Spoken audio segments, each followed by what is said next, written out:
El poliamor según Jung, arquetipo la gran madre devoradora. El poliamor es la versión moderna de la madre devoradora que absorbe la energía vital de todos sus amantes. La pregunta puede sonar incómoda, incluso excesiva, pero es justamente en el exceso donde la metáfora encuentra su fuerza. Jung, con su galería de arquetipos, nos legó la imagen de la gran madre devoradora como figura ambivalente, protectora, fértil y acogedora, pero también voraz, absorbente y totalizante. En ella caben tanto la nutrición como el consumo, tanto la ternura como el vértigo de ser engullido. Ahora bien, cuando se habla de poliamor en tiempos actuales, la narrativa suele presentarse bajo un tono emancipador, más opciones, más libertad, más horizontes afectivos. Sin embargo, como toda utopía proclamada, conlleva un reverso que rara vez se discute. ¿Acaso esta pluralidad amorosa no es también un banquete interminable donde la energía emocional se multiplica, se ofrece y, en ocasiones, se devora? El poliamor, en su retórica, promete un mapa abierto de relaciones simultáneas, sin jerarquías rígidas y con acuerdos conscientes. Pero debajo de esa arquitectura verbal late el mismo dilema que inquietó a los antiguos mitos, la imposibilidad de escapar a las fuerzas arquetípicas que nos moldean. Allí, en ese territorio de vínculos múltiples, la gran madre devoradora aparece reconfigurada. Ya no como diosa de templos ancestrales, sino como metáfora viviente en la práctica cotidiana de amar a muchos y ser amado por varios. El choque inicial es evidente, la libertad proclamada del poliamor se encuentra frente a frente con la sombra ioniana de la absorción. Si en la monogamia la madre devoradora podía disimularse bajo la exclusividad, en la polifonía de amantes adquiere un protagonismo más difícil de nedar. La energía vital de cada vínculo no se mantiene aislada, circula, se redistribuye, se intensifica. El resultado es un ecosistema afectivo donde todos dan y todos toman, pero también todos arriesgan ser consumidos por esa corriente inagotable. Desde un ángulo ingenuo, podría pensarse que cuantas más fuentes de afecto se poseen, mayor será la abundancia. Sin embargo, la paradoja ioniana sugiere lo contrario. Cuantas más bocas se alimentan en el banquete del amor, mayor es la posibilidad de que alguien, o todos, terminen vaciados. El poliamor, entonces, no solo visibiliza la diversidad de afectos, sino que amplifica el dilema ancestral, hasta qué punto el deseo de nutrir y ser nutrido no se transforma en deseo de poseer, absorber y devorar. La tensión inicial se instala ahí, entre el discurso luminoso de una práctica que se anuncia como expansiva y la sombra inevitable del arquetipo que la sostiene desde abajo. El ensayo que sigue explorará ese cruce, sin juzgarlo moralmente, pero asumiendo con ironía que toda liberación trae consigo el eco de una antigua esclavitud. El arquetipo de la gran madre devoradora ha ejercido un influjo persistente en la manera en que las culturas concibieron el amor y la pareja. Desde las mitologías más antiguas hasta las religiones institucionalizadas, aparece una figura femenina vinculada a la fertilidad, la abundancia y la protección, pero también al riesgo de absorción. La madre que alimenta es la misma que, si no reconoce límites, devora. En ese juego simbólico se configuró gran parte del imaginario sobre lo que significa entregarse al otro, ceder energía, tiempo, en última instancia, identidad. En la tradición occidental, este arquetipo sobrevivió bajo formas más sutiles, la idea del amor total, la unión de almas, la entrega sin condiciones. Ideal sublime, pero a la vez trampa silenciosa. El amor romántico no deja de ser una versión edulcorada del abrazo devorador, uno se funde con el otro hasta no saber dónde empieza ni termina. Y si bien el gesto puede parecer sublime, Jung nos advierte que lo sublime suele tener un costado siniestro. La monogamia, entonces, puede leerse como un intento cultural de domesticar a la gran madre. Se le erigen muros, un único compañero, una exclusividad firmada, un cerco que contiene la voracidad. No se la niega, pero se la regula. El contrato matrimonial, más que un pacto de amor, funcionó durante siglos como un dique que evitaba que la energía de múltiples vínculos se desborde. El resultado fue un orden previsible, uno da, otro recibe, y ambos aceptan no expandirse demasiado hacia afuera. Sin embargo, esa domesticación tuvo su precio, el ideal de fidelidad absoluta escondía las tensiones, los engaños y la inevitable sensación de que lo prohibido no dejaba de existir, sino que simplemente se mantenía bajo las sombras. Con la irrupción del poliamor en las últimas décadas, esa domesticación parece romperse. Ya no se trata de mantener a la gran madre tras los barrotes de la exclusividad, sino de abrirle la puerta y permitirle circular. Los defensores del poliamor hablan de honestidad radical, se reconoce la multiplicidad de deseos, se firman pactos explícitos y se legitiman varias relaciones simultáneas. La vieja sombra, en vez de esconderse, se celebra como diversidad. Pero el cambio no elimina el arquetipo, lo intensifica. En la polifonía de vínculos, la dinámica de dar y recibir se multiplica. Lo que antes se concentraba en un único otro, ahora se reparte en varios. Y cada entrega parcial convoca a la Gran Madre a reclamar más tiempo, más atención, más energía emocional. La paradoja es evidente: lo que se proponía como liberación del exceso monogámico se transforma en escenario donde la absorción adquiere nuevas dimensiones. La madre devoradora ya no tiene un único hijo simbólico a quien nutrir y consumir, sino un conjunto de amantes que alimentan y son alimentados, a veces hasta el agotamiento. De este modo, el poliamor amplifica la visibilidad del arquetipo. Allí donde la monogamia lo contenía tras la ilusión de la exclusividad, la pluralidad lo expone sin rodeos. Y aunque el discurso celebratorio lo revista de colores progresistas, lo cierto es que la tensión ancestral permanece intacta.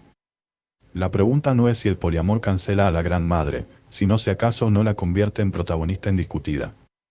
Lo que parecía ser una apertura hacia más amor puede convertirse en un escenario donde todos los involucrados se enfrentan, de manera simultánea, al mismo dilema que los mitos ya habían anticipado: el amor como nutrición y como devoración, inseparables y eternamente ligados. Para comprender cómo opera el arquetipo de la Gran Madre devoradora en la dinámica poliamorosa conviene observar no solo las declaraciones idealistas que acompañan esta práctica, sino también sus tensiones inevitables. El poliamor se presenta como un escenario de libertad consciente, donde cada participante acepta que la exclusividad no es condición para el amor. Sin embargo, cuando múltiples energías afectivas entran en juego, el terreno fértil para la sombra ioniana se multiplica. La Gran Madre no se manifiesta como un ente externo, sino como una fuerza subterránea que atraviesa la vida emocional de quienes participan. Una de las dificultades más evidentes radica en la administración del tiempo y la atención. Cada relación demanda cuidado, presencia, escucha y energía vital. En teoría, esa multiplicación podría organizarse con pactos claros. Pero en la práctica, el esfuerzo de repartir la atención genera desequilibrios. Allí surge la figura devoradora: cada vínculo, con sus reclamos legítimos, parece absorber más de lo que uno puede dar. No es casual que en el lenguaje cotidiano del poliamor aparezcan metáforas de energía limitada, tanques emocionales o recursos afectivos. Son formas modernas de nombrar lo mismo que los mitos expresaron como devoración. La tensión se amplifica con la contradicción entre libertad individual y pertenencia colectiva. El discurso poliamoroso insiste en que cada sujeto mantiene autonomía, nadie es dueño de nadie. Sin embargo, esa autonomía se enfrenta con la realidad de un entramado de vínculos donde cada movimiento repercute en varios otros. Como en un ecosistema, la energía que se entrega a uno afecta a lo que queda para los demás. Y la Gran Madre aparece como símbolo de esa interdependencia ineludible: todo se nutre y, al mismo tiempo, todo consume. Las metáforas ayudan a ilustrar este dilema. Pensemos en un banquete donde todos los comensales traen su plato y lo comparten. El gesto es generoso, abundante, incluso festivo. Pero, al mismo tiempo, el banquete nunca se cierra, siempre hay alguien más que llega, siempre hay un nuevo plato que probar. En esa dinámica interminable, la saciedad nunca es completa. La Gran Madre, en su faceta devoradora, aparece no como la anfitriona, sino como la propia dinámica del banquete: la imposibilidad de saciarse, la sensación de que lo dado nunca es suficiente y lo recibido nunca se agota del todo. Otro ejemplo puede encontrarse en el ámbito energético. El poliamor exige lo que podríamos llamar multiplicación de voltajes emocionales. Cada relación es como un circuito que demanda electricidad. Si uno conecta demasiados aparatos en un mismo enchufe, la red se sobrecarga. La metáfora eléctrica muestra que la pluralidad no elimina la limitación, la expone de manera más cruda. Y allí, otra vez, aparece la sombra ioniana: la Gran Madre no solo nutre, también quema si la corriente es excesiva. Las contradicciones internas del poliamor ponen de relieve el carácter inevitable de este arquetipo. Por un lado, se celebra la diversidad: cada vínculo es único, aporta algo distinto y amplía las experiencias vitales. Por otro lado, esa diversidad se transforma en acumulación, y la acumulación roza la voracidad. Lo que en un inicio se soñó como apertura puede terminar funcionando como campo de batalla emocional. La paradoja es clara: las nuevas estructuras poliamorosas, diseñadas para romper viejas cadenas monogámicas, terminan repitiendo las mismas sombras bajo otra forma. El dilema no es la pluralidad en sí, sino la imposibilidad de escapar al arquetipo que, tarde o temprano, se manifiesta. El poliamor obliga a negociar con la Gran Madre de una manera distinta a la monogamia. En lugar de reprimirla o disimularla, se la enfrenta de manera directa. Cada vínculo exige hablar de celos, de límites, de expectativas, de lo que se da y de lo que se retira. En este sentido, el poliamor funciona como laboratorio emocional, obliga a confrontar lo que en otras configuraciones quedaba oculto. Pero esa confrontación no siempre garantiza liberación, a veces solo expone con mayor crudeza el dilema. Uno de los grandes espejismos es creer que la transparencia basta para neutralizar la devoración. Se afirma que, al ser sinceros, al acordar reglas y compartir emociones, se supera el riesgo de absorción. No obstante, la sinceridad no elimina el deseo de posesión, ni la transparencia borra la necesidad de sentirse exclusivo, aunque sea en un aspecto mínimo. Es aquí donde la Gran Madre se ríe de nuestras buenas intenciones, aun cuando intentamos negociar, ella se infiltra como hambre de reconocimiento, necesidad de centralidad o demanda de prioridad. Otra contradicción notable radica en la creación de jerarquías. El poliamor, en teoría, busca relaciones horizontales. Pero, en la práctica, emergen roles, la pareja principal, los vínculos secundarios, los amores ocasionales.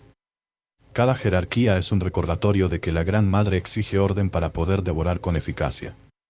No importa cuántos discursos igualitarios se proclamen, la experiencia concreta muestra que siempre alguien recibe más atención y alguien queda con las obras. En este sentido, el poliamor repite viejas sombras con ropajes nuevos.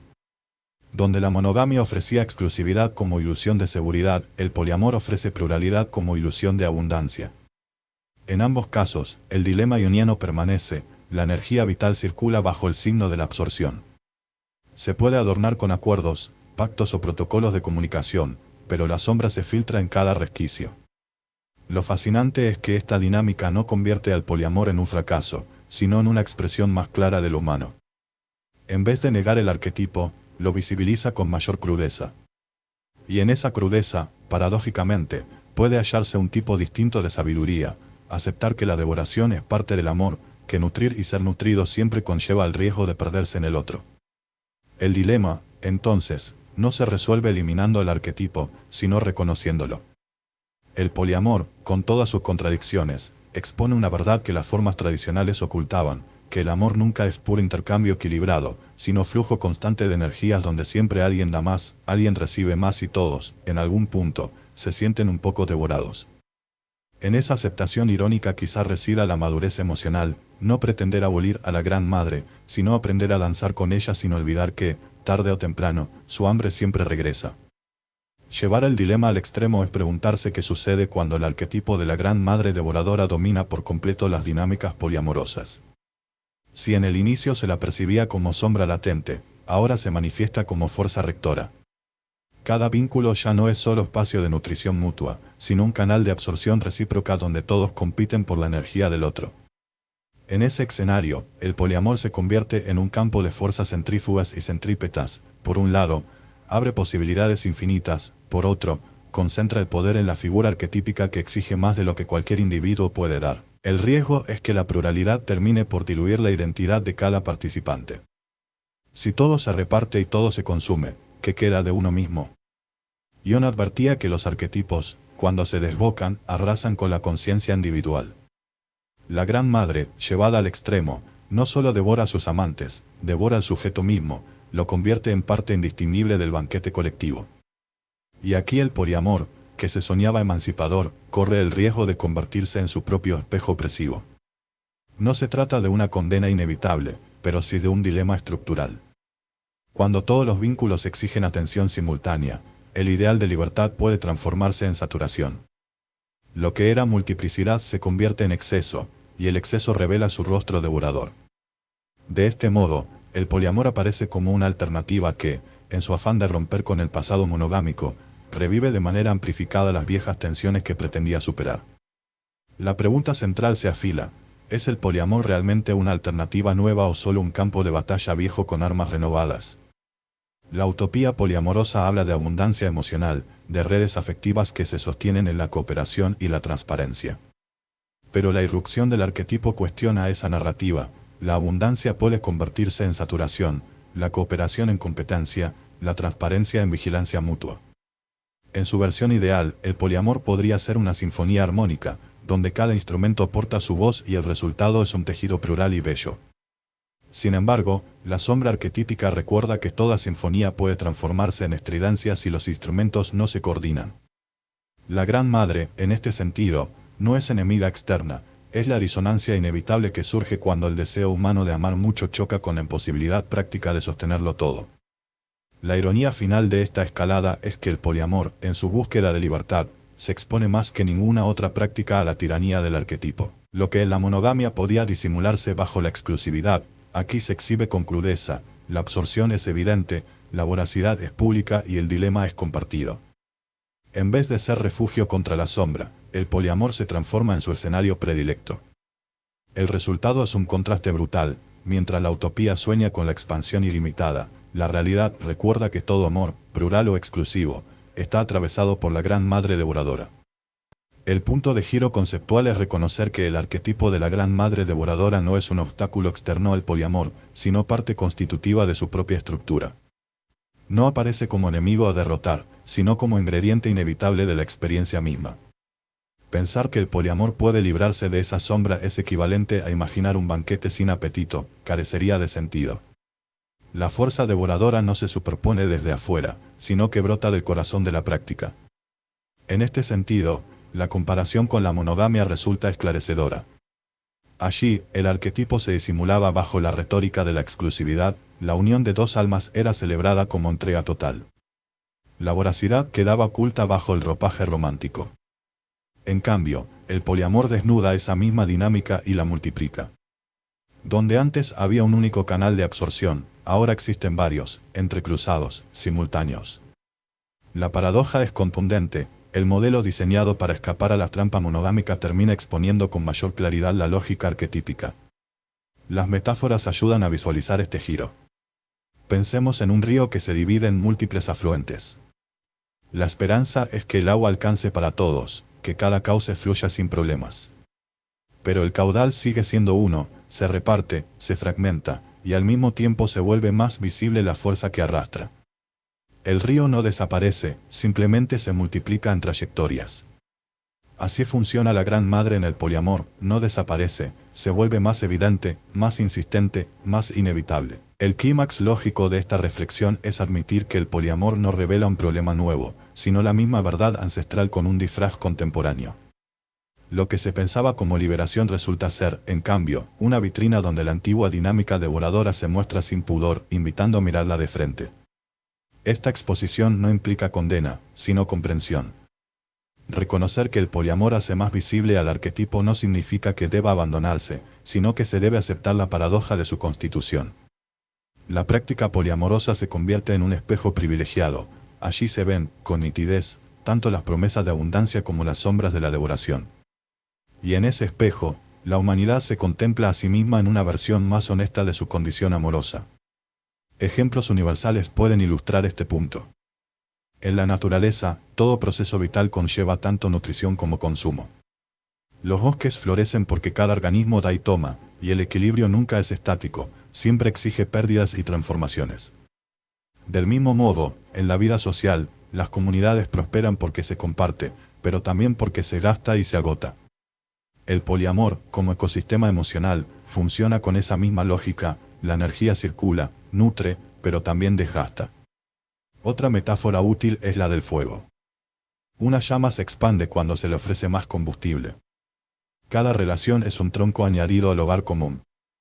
La luz aumenta, el calor se multiplica, la danza de la llama fascina. Pero al mismo tiempo, el fuego consume con más rapidez, y lo que parecía abundancia puede tornarse ceniza más pronto de lo previsto. El poliamor no apaga la hoguera del arquetipo, la alimenta con combustible adicional.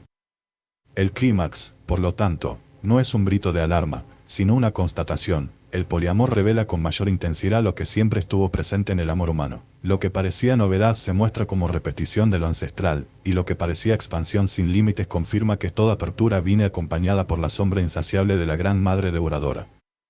El recorrido nos deja ante una conclusión incómoda. El poliamor, celebrado como liberación, termina siendo un espejo sofisticado de la Gran Madre Devoradora. Allí donde se anunciaba autonomía y multiplicidad, descubrimos la misma lógica de absorción, ahora multiplicada y hasta orgullosamente expuesta. Lo irónico es que la transparencia, la honestidad y la pluralidad, lejos de abolir el dilema, lo exhiben con más claridad. El banquete de los afectos no se interrumpe, simplemente cambia de mesa, pero mantiene la misma hambre insaciable. Quizás por eso tantos discursos sobre el poliamor terminan sonando paradójicamente familiares. En vez de tratarse de un modelo radicalmente nuevo, se parece a la puesta en escena de un mito arquetípico que siempre nos acompañó. Lo que antes se disfrazaba de exclusividad, ahora se viste de diversidad. Lo que antes se justificaba en nombre de la fidelidad, hoy se celebra en nombre de la abundancia. Pero en ambos casos, la dinámica devoradora permanece intacta, sonriendo detrás de los pactos y protocolos emocionales que intentamos levantar como defensa. Así, el cierre se tiñe de ironía. Tal vez el poliamor no sea tanto una ruptura histórica como una confesión colectiva. Al multiplicar los vínculos, multiplicamos también la sombra. El espejismo de libertad se convierte en escenario donde todos se reparten, todos se alimentan y, finalmente, todos son un poco devorados. La pregunta inevitable es si no estaremos enamorados, más que de las personas, del propio arquetipo. Quizás lo que buscamos en múltiples cuerpos y almas no sea diversidad real, sino repetir una misma danza, la del deseo de nutrir y ser absorbido. En esa repetición, lo antiguo se disfraza de moderno y lo moderno revela lo antiguo. La ironía final podría expresarse con una sonrisa amarga. Tal vez no amamos a muchas personas, sino el mismo arquetipo multiplicado. Y si ese fuera el caso, el poliamor no sería tanto la alternativa revolucionaria que prometió, sino la puesta en escena más sincera de lo que siempre hemos sido. La pregunta queda abierta: ¿queremos libertad o solo un banquete más variado de la misma devoración?